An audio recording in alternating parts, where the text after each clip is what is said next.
శ్రీమాత్రే నమః. శ్రీగురుభ్యో నమః. ధ్యానం వందే శంభోమాపతిం సురగురుం వందే జగత్కారణం వందే పన్నగభూషణం మృగధరం వందే పశూనాం పతిం వందే సూర్యశశాంకమన్యనయనం వందే ముకుందప్రియం వందే భక్తజనాశ్రయం చ వరదం వందే శివం శంకరం. ముందుగా 2025 మార్చి నెలలో జరగబోయేటువంటి మేషరాశి నుండి మీనరాశి వరకు మాస ఫలితాలు ఇప్పుడు చెప్పుకోబోతున్నాం. ఈ కుంభరాశి వాళ్ళ గ్రహగతులు ఎట్లా ఉన్నాయంటే, కుంభరాశి వాళ్ళకి గత 3 సంవత్సరాల నుంచి చాలా వ్యతిరేకంగా ఉందని చెప్పవచ్చు. గడిచిపోయిన 3 సంవత్సరాలు ఎన్నో రకాల బాధలు పడి ఉంటారు. మరి ఉద్యోగ సమస్యలు, మరి అకారణంగా ఉద్యోగం మానేయటమో తీసేయటమో జరుగుతుంది. మరి ఎటువంటి ప్రయత్నాలు చేసినా ఉద్యోగ ఫలితం అనేది సఫలీకృతం కాదు. మరి అప్పులు పాలైపోవడం, మరి ఇప్పటికే శక్తికి మించిన అప్పులు చేసి ఉంటారు. మరి అప్పులు బాధ తీర్చలేక ఎట్లా బయటపడాలా అని ఎదురు చూస్తూ ఉంటారు ఈ యొక్క కుంభరాశి వాళ్ళు. మరి దీనివల్ల ఇప్పటికి కొంతమంది భార్యాభర్తల మధ్య కొంత విభేదాలు పడుచూపి ఉంటాయి. కొంతమంది ఎడబాటు జరిగి ఉంటుంది, ఇద్దరికి చెరో దిక్కు అయి ఉంటారు. మరి శని ఎట్లా ఉంటాడంటే, ప్రాక్టికల్ నాలెడ్జ్ ఇచ్చేవాడు శని. ఏ తప్పు అయితే చేయకూడదో, ఇప్పుడు తండ్రి కొడుకున్నారనుకోండి, పిల్లవాడు ఏదో పొరపాటు చేస్తూ ఉంటాడు, తండ్రి చేయబాగరా తప్పురా అంటాడు. అన్నప్పుడు మా నాయనకి ఏం తెలిసే, నాకన్నా ఎక్కువ తెలుసా అనుకొని అదే పొరపాటు చేయడం, అక్కడే తప్పు జరుగుతుంది. అట్లా తర్వాత ఎప్పటికి అర్థమవుతుంది అంటే, కొడుక్కి అనుభవించిన అనుభవంలోకి వస్తే కానీ తెలియదు అంటారు కదా, అట్లా అటువంటి ప్రాక్టికల్ నాలెడ్జ్ ఇప్పటికే శని భగవానుడు కుంభరాశి వాళ్ళకి ఇచ్చేశాడు. మరి ఇబ్బందుల్లోంచి బయటకు పడడానికి ఇప్పుడు మంచి మార్గం కనపడవుతుంది. రాబోయే కాలం కొంత అనుకూలంగా ఉంది.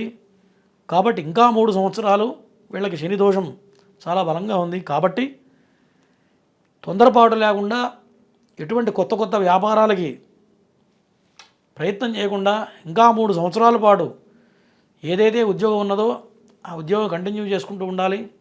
మరి కొంతమందికి ఉద్యోగం లేక ఇబ్బందులు పడుతూ ఉంటారు. వాళ్ళకి ఖచ్చితంగా ఈ మార్చి మాసంలో ఉద్యోగ ప్రయత్నం సఫలీకృతం అవుతుంది, అందులో సందేహం లేదు. ఎందుకంటే మరి ధనస్థానంలో 6 గ్రహాలు రాబోతూ ఉన్నాయి. అంటే ధనానికి కొంత ఇబ్బందుల నుంచి బయటపడటం, మంచి మార్గం దొరకడం, మంచి ఉన్నతమైనటువంటి జాబ్ దొరకడం, దానివల్ల వాళ్ళు చేసిన అప్పుల్లో నుంచి బయటపడడానికి ఈ రాబోయే మార్చి నెలలో మరి ఏర్పడబోయేటువంటి అనుకూలమైనటువంటి పరిణామాలు సంభవించబోతూ ఉన్నాయి. కాబట్టి అటువంటి అవకాశాలను చాలా జాగ్రత్తగా పుడికిపుచ్చుకోవాలి.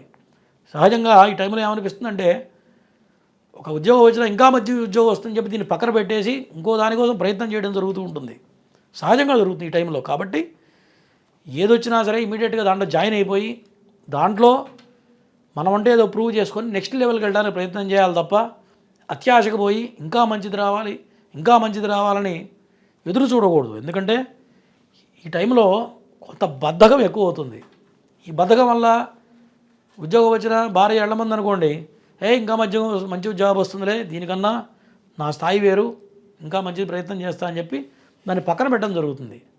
కాబట్టి ఇటువంటి పొరపాట్లు జరగకుండా ఖచ్చితంగా ఏదైతే వస్తుందో ఒక అవకాశం వస్తుంది మార్చి నెలలో, ఆ అవకాశాన్ని పుణికిపుచ్చుకొని ముందుకెళ్ళినట్లయితే వాళ్ళు పడుతున్న ఇబ్బందుల నుంచి బయటపడడానికి ఈ మాసం చాలా అనుకూలంగా ఉండబోతుంది. తర్వాత సొంత ఇంటి కల ఖచ్చితంగా నెరవేరుతుందని చెప్పవచ్చు. శుక్రగ్రహం వల్ల మరి ఇంటి ప్రయత్నాలు ఫలిస్తాయి. మరి శుభకార్యాలు కలిసి వస్తాయి. ఎవరికైతే పెళ్ళిళ్ళు జరగవో ఈ కాలం మంచి అనుకూలంగా ఉండబోతుంది. శుక్రుడి వల్ల మరి శుభకార్యాలు ఇంట్లో కలిసి వస్తాయి. తర్వాత సంతానపరంగా కొంత జాగ్రత్తగా ఉండాలి. సంతానానికి కొన్ని ఒడిదుడుకులు రావడం, అనారోగ్య సమస్యలు రావడం, మరి పిల్లల వల్ల కొంత ఖర్చు, అంటే ఏదో విదేశీ విద్య కోసం ప్రయత్నం చేస్తూ ఉంటారు, మరి దానికి ఏదో వీసా అప్లై చేయడం, ఆ వీసా ఫెయిల్ కావడం, ఇట్లా ఈ రకమైన ఖర్చులు సంభవించే అవకాశాలు ఉన్నాయి. కాబట్టి పిల్లల జాతకాలు కూడా చూసుకోవాలి. ఎట్లా ఉంటుందంటే, నష్టపోయే సమయం ఉంటుంది ప్రతివాడికి కూడా. ఈ సమయంలో పిల్లల ద్వారా నష్టం రావచ్చు, వీళ్ళే పొరపాటు చేసి నష్టపోవచ్చు, ఎవడికో ఇన్వెస్ట్మెంట్ చేసి నష్టం రావచ్చు. ఇట్లా ఈ సమయంలో ఖచ్చితంగా పిల్లల ద్వారా పిల్లలకి ఇన్వెస్ట్మెంట్ చేయడము, మరి పిల్లల చేత వ్యాపారాలు పెట్టించడము, ఇట్లా మరి విదేశీ ప్రయత్నాలు ఫెయిల్ కావడం, 2-3 సార్లు వీసాలు బ్రేక్ అవ్వడం, ఇట్లా దీనివల్ల సంతానపరంగా అనుకోని ఖర్చులు మీద పడటం వల్ల కొంత ఇబ్బందులు ఏర్పడతాయి. మరి ఇటువంటి విషయాల్లో మరి జ్యోతిష్యం ఎట్లా పనిచేస్తుందంటే, ఈ సమయంలో ఇటువంటి నిర్ణయాలు తీసుకోవచ్చా, ఇటువంటి ప్రయత్నాలు చేయొచ్చా లేదా అనేది వాళ్ళ జన్మజాతకం ప్రకారం చెప్పడం జరుగుతుంది. ఈ రాసుల మీద ప్రభావం, ఈ రాసులను అనుసరించి ఏది కూడా నిర్ణయించడానికి లేదు కాబట్టి ఇటువంటి నిర్ణయాలు సూచన మాత్రమే.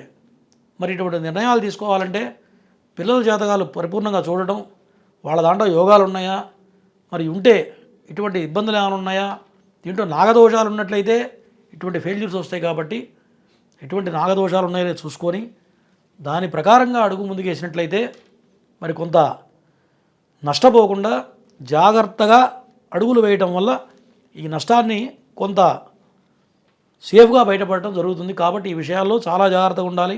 ఇంకా 3 సంవత్సరాల పాటు ఫైనాన్షియల్గా చాలా జాగ్రత్తగా ఉండాలి ఈ కుంభరాశి వాళ్ళు. తర్వాత అనారోగ్య సమస్యలు, కొంత చర్మ సంబంధమైన వ్యాధులు రావడం, మరి డాక్టర్కి మెడికేషన్ వాడుకోవడం, ఇదంతా కూడా ఈ డాక్టర్ల చుట్టూ తిరగడం అనేది ఇంకా రాబోయే కాలం కొంత సూచన కనబడుతుంది. ఆరోగ్య విషయంలో జాగ్రత్తగా ఉండాలి. కొంతమందికి ఇప్పటికే ఆపరేషన్స్ జరిగి ఉంటాయి, కొంతమందికి కాలయాపన చేస్తూ ఉంటారు. అటువంటి వాళ్ళకి ఆపరేషన్ జరిగే అవకాశాలు ఈ కుంభరాశి వాళ్ళకి కనపడుతూ ఉన్నాయి. కాబట్టి ఆరోగ్య విషయంలో కొంత జాగ్రత్తగా ఉండాలి. తర్వాత బుద్ధిస్థిమితం లేకపోవడం, మతిమరుపు, ఇదంతా కూడా ఈ యొక్క కుంభరాశి వాళ్ళకి సూచించబడుతుంది. కాబట్టి ఆలోచన, ప్రతి దాంట్లో కూడా ఆలోచన. తర్వాత మేనమామల ద్వారా కొంత ఇబ్బందులు ఎదురయ్యే అవకాశాలు కనబడుతున్నాయి. కాబట్టి పుట్టింటి వాళ్ళ ద్వారా ఇటువంటి కొన్ని నిర్ణయాలు తీసుకుంటామో అవి చాలా జాగ్రత్తగా, తగు జాగ్రత్తగా, మరి మేనమామ సైడ్ నుంచి వచ్చేటువంటి విషయాల్లో చాలా జాగ్రత్తగా నిర్ణయాలు తీసుకోవాలి. ఇది చెప్పదగ్గ సూచన. తర్వాత కుజుడు పంచమస్థానంలో ఉండడం వల్ల సంతాన ప్రాప్తి, ఎవరైతే సంతానం కోసం ప్రయత్నాలు చేస్తున్నారో, ఇప్పటికి ఎన్నోసార్లు సంతాన ప్రయత్నం చేసి మరి ఫెయిల్ అయ్యి ఉంటుంది, సంతానం లేక ఇబ్బందులు పడుతుంటారు కొంతమంది, వాళ్ళకి సంతానపరంగా అనుకూలంగా కనపడుతుంది.